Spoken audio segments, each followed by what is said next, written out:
Pemirsa, terima kasih pian masih bersama kami. Berita selanjutnya Mahabharata. Taman edukasi yang berada di samping bangunan Duta Mall kembali mendapat sorotan wakil rakyat di DPRD Banjarmasin. Dikarenakan taman edukasi yang mempunyai fasilitas trasbin sebagai wadah pembuangan ratik dianggap masih belum optimal terbebas dari ratik.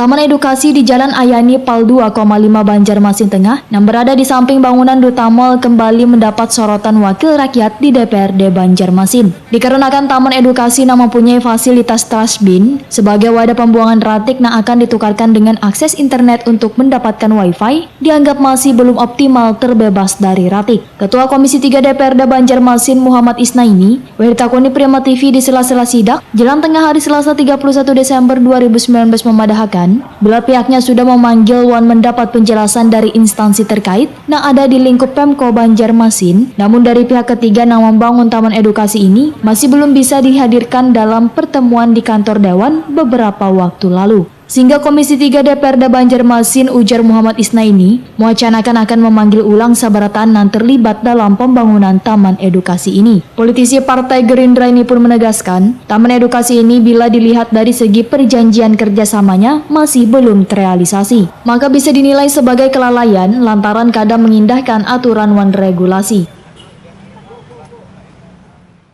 Hal ini apalagi kita melihat bahwa taman edukasi ini kan dari segi PKS-nya, perjanjian kerjasama kan belum terrealisasi.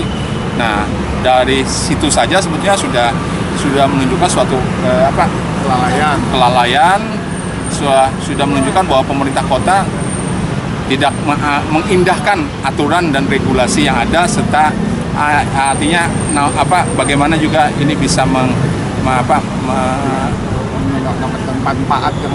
manfaat baik di segi PAD maupun sarana dan prasarana bangunan itu sendiri.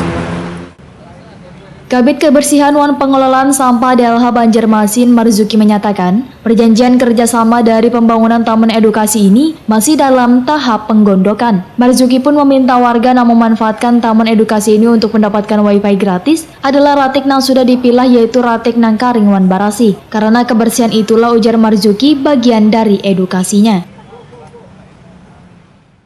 Karena ini sifatnya edukasi, artinya sampah itu memang yang masuk memang harus sampah yang sudah dipilah, sampah kering, bersih. Itu kan karena bagian dari edukasinya. Terus juga pemeliharaannya, karena ini masih menyangkut pekerjaan pihak ketiga, ya memang ada aturan yang kita merujuk pada aturan yang ada saja, bahwa masa pemeliharaan mereka sampai kapan itu kita tidak bisa menyentuh pemeliharaan.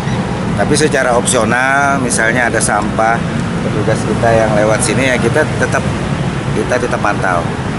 Itu bagian dari tugas kebersihan secara umum.